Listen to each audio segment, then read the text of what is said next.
Suzanne Maloney, at Maloney Suzanne, Deputy Director of the Brookings Foreign Policy Program and Senior Fellow in the Center for Middle East Studies. After months of speculation and a flurry of last-minute European diplomacy, Donald Trump has taken perhaps the most consequential decision of his unconventional presidency with the Tuesday announcement that he is reimposing U.S. sanctions on Iran in a deliberately provocative breach of the 2015 nuclear agreement with Iran. By torpedoing U.S.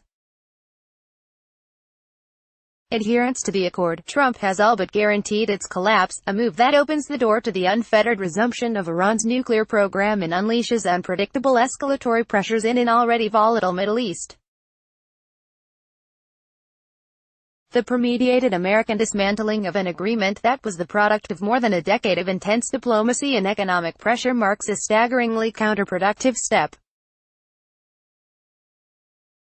That it was undertaken over the vocal objections of Washington's closest allies and without a clear strategy of mitigating the newly heightened risks of Iranian proliferation and conventional retaliation represents an abdication of American leadership on the international stage that is unparalleled in recent history. The only question that matters is, how is America safer now? If the president truly believes that the JCPOA's far-reaching inspections regime and its restrictions of 10, 15, and 25 years are somehow insufficient to guard against Iran's unshakable yearning for a nuclear weapon, what risks then are posed by the evisceration of all constraints? Nathan Sachs, at Nathan Sachs, Director and Fellow in the Center for Middle East Policy, the main question in the wake of Trump's announcement is the same that faced opponents of the JCPOA when the deal was struck: what is your alternative? Critics of the deal had valid concerns on the deal's shortcomings and on the cost of loosening the pressure on the Islamic Republic, but they repeatedly failed to convince most countries in the world that they offered a serious alternative. Trump, returning to familiar themes about his negotiating skills, suggested that Iran could strike a new deal with him. More realistically, as I argued elsewhere, the alternative is an open-ended standoff with Iran, deterrence. This can be a serious approach, if and only if one is willing to sustain the pressure through a comprehensive strategy and signal credibly that one is willing to back up one's threats. This is now the unenviable task of the administration in the new era we've just entered of a Trump-charted Iran policy. Bruce Riedel, Senior Fellow in the Center for 21st Century Security and Intelligence and the Center for Middle East Policy, Saudi King Salman and his son Crown Prince Mohammed bin Salman are the most anti-Iranian leadership in modern Saudi history. They have broken relations with Tehran and characterized it as a Hitler-like threat to the world. They have already welcomed President Trump's announcement and sanctions. If oil prices rise, the Saudis will welcome that too. But the Iran nuclear threat is not Riyadh's top priority or concern. The Saudi priority is the missile threat from Iranian technology and expertise provided to the Zaidi Shia Houthis in Yemen.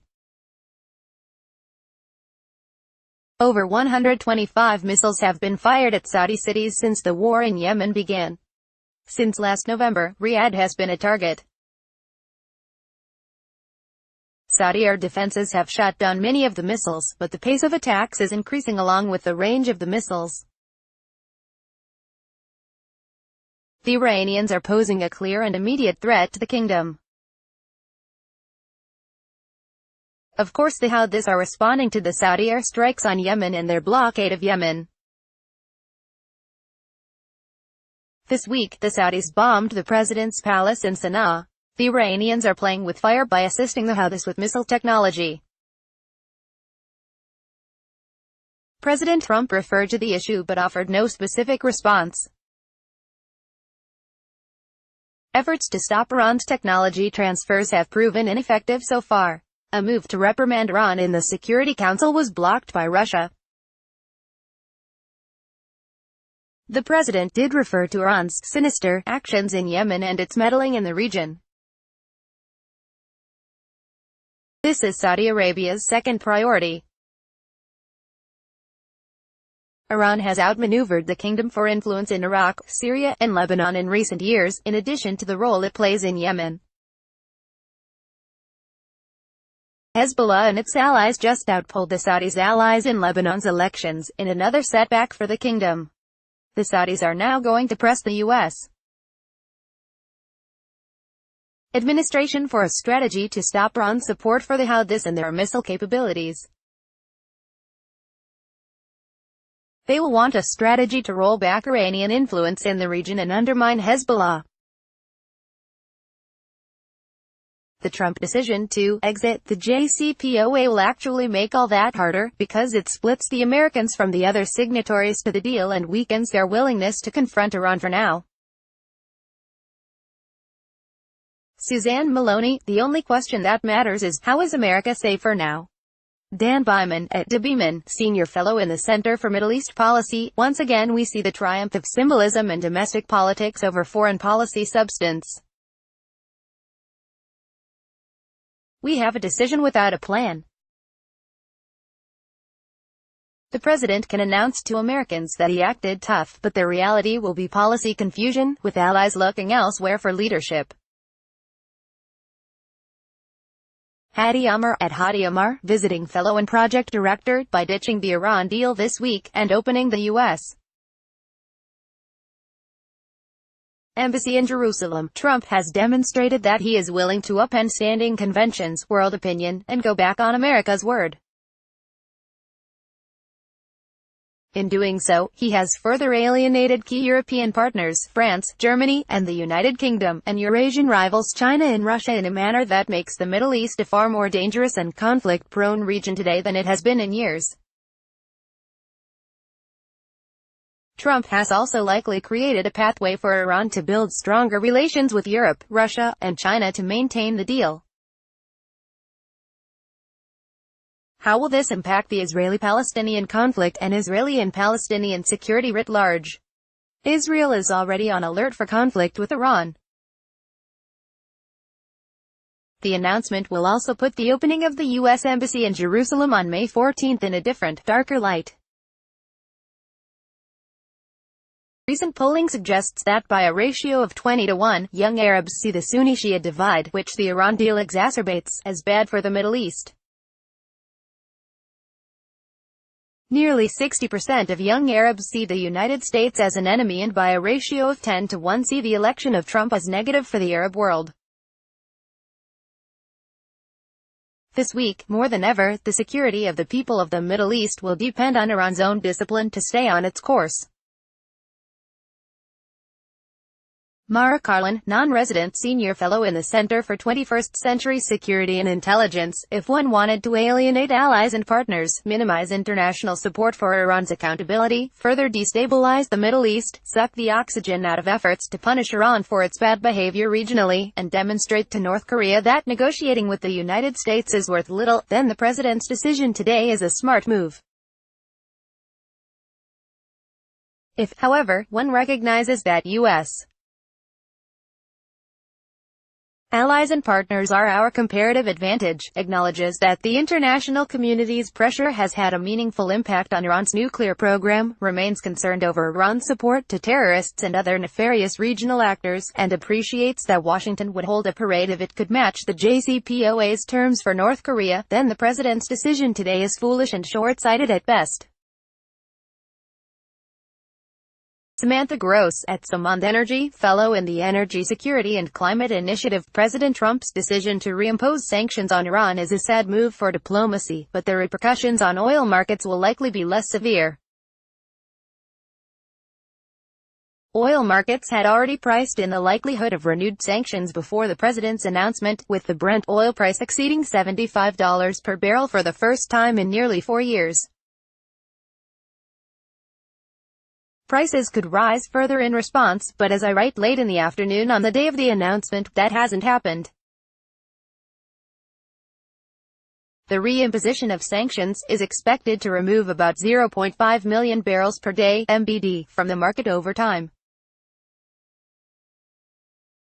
At the same time, the OPEC, non-OPEC supply reduction agreement is holding about 1.8 MBD off the market, meaning that there is more than enough spare crude oil production capacity to respond to a decrease in Iranian supply.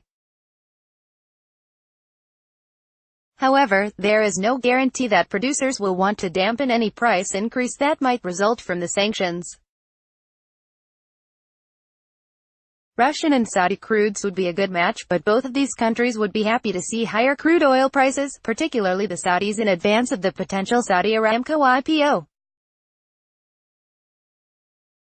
Frank Rouse, Senior Fellow in the Center for 21st Century Security and Intelligence, support for arms control and non-proliferation agreements, especially the Joint Comprehensive Plan of Action (JCPOA) with Iran, have played a key role in helping build domestic U.S. and allied political support for nuclear modernization and deterrence. My key concern is that the action by the Trump administration to withdraw from the JCPOA could have a negative impact on our ability to maintain this essential consensus for nuclear deterrence, especially at a time when many allies are facing strong domestic political pressure to renounce extended deterrence. Additionally, I fear the decision will make it much more difficult to build international coalitions to address future nuclear proliferation challenges. The decision to withdraw is further complicated by the fact that Iran was in full compliance with its obligations under the agreement, which was confirmed by Secretary of Defense Mattis in recent congressional testimony and in the State Department's 2018 Arms Control Compliance Report. The Trump administration's decision will leave the United States less secure and more isolated. Richard Nephew, non-resident Senior Fellow in the Center for 21st Century Security and Intelligence, the President's decision to restart the U.S. sanctions effort against Iran is a massive gamble that the threat of exclusion from the U.S. economy will be sufficient to bring Iran back to the negotiating table to renegotiate the JCPOA. Iran has been steadfast in its opposition to this concept, as have U.S. negotiating partners. To be effective, the United States will likely have to threaten and perhaps invoke sanctions that damage its own economic interests and those of its allies. Moreover, the United States will have to do so in the absence of international agreement on the necessity of sanctions or their utility in this context.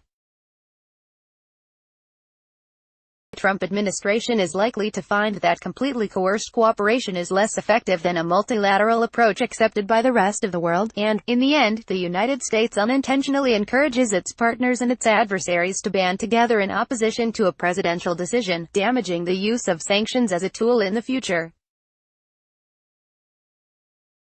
This is a very dangerous moment both insofar as Iran policy and sanctions policy is concerned.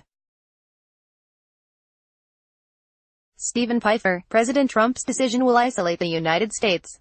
Stephen Pfeiffer, at Stephen_Pfeiffer, non-resident Senior Fellow in the Center on the United States and Europe and the Arms Control and Non-Proliferation Initiative. President Trump's decision to restart U.S. sanctions against Iran and, in effect, withdraw from the Joint Comprehensive Plan of Action, is a profound mistake. Virtually everyone, including the State Department, Defense Department, and CIA, agrees that Iran was meeting its obligations under the JCPOA, which provides verifiable constraints on Iran's nuclear activities. President Trump's decision will isolate the United States.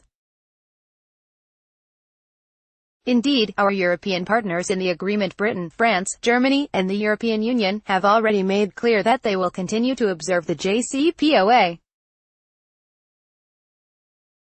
President also has ceded the diplomatic high ground to Tehran and created a new opportunity for Moscow to try to split Washington from its key European partners.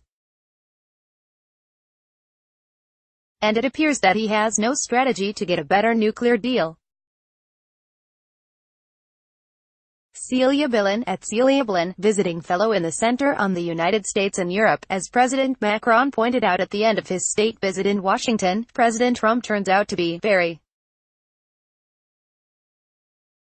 predictable in his disruptive decisions, which were all laid out during his presidential campaign, and on which diplomatic efforts, such as months of negotiations, or offers for a New Deal, have no impact.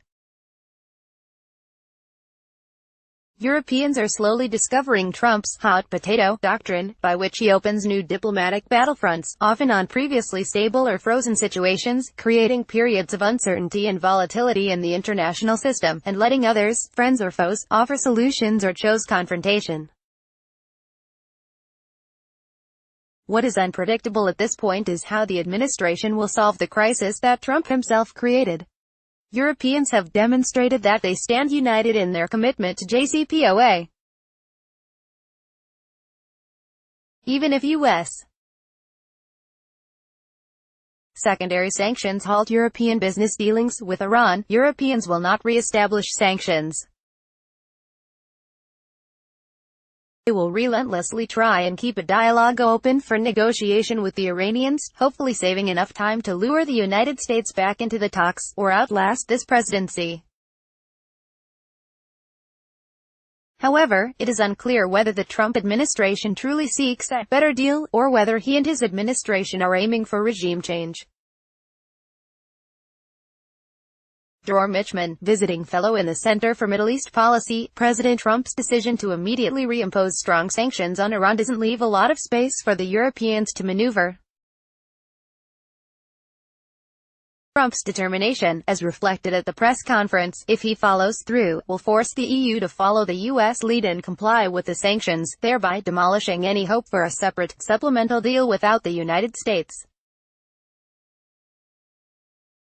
This will also have a huge impact on the Iranian president and will strengthen the radicals in Iran who always claimed that the West could not be trusted. In the short term, rallying around the flag will suffice, but the Iranian regime has narrow margins to contain, as it did successfully in the past, the sinking economy, rising unemployment, a severe 5-year drought, and growing pressures for more civil freedom. The Iranian economy has severe structural problems and more freedom is difficult to provide without betraying the religious revolution. So, when internal pressure increases, and it will, the regime will have to react in more radical fashion than in the past. In short, we should expect that the Iranian regime will behave more radically, both in domestic and foreign policy. Related books.